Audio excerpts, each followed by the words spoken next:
Here we have another common problem that occurs in treadmills, which is where the belt is not centered on the rollers.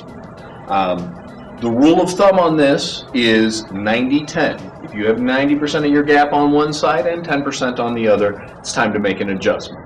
You'll never get it perfectly centered, but the closer to the center you can get is generally better. Here you can see we have very little gap on this side and a lot of gap on the other.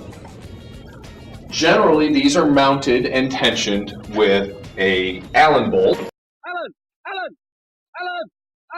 Most of them are metric. So I have here a metric Allen kit. I happen to know that this one is 6 millimeter. Many of them are, although sometimes you see 5s and 8s. We're going to tighten the side that the belt is traveling to. So the side that has the small gap, you'll find a small hole in the rear of your unit. It'll lock in, and then you want to start turning this clockwise.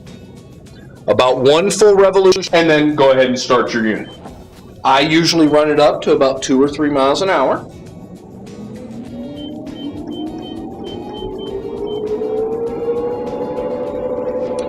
And then you leave it run.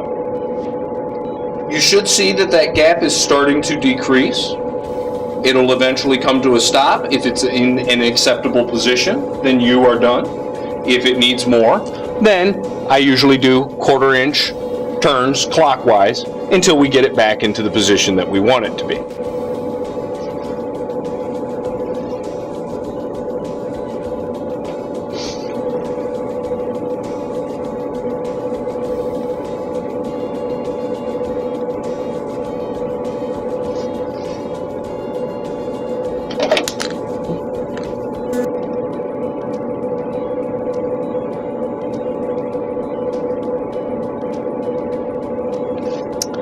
All right, it looks like it's going to take about 1 more 1/4 turn here.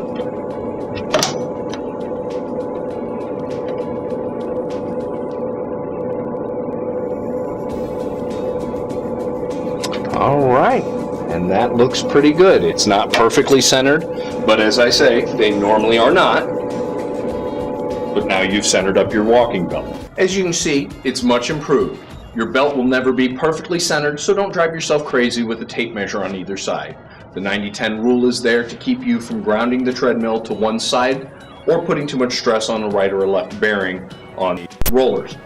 You don't need to have it perfect, you just need to have it generally centered.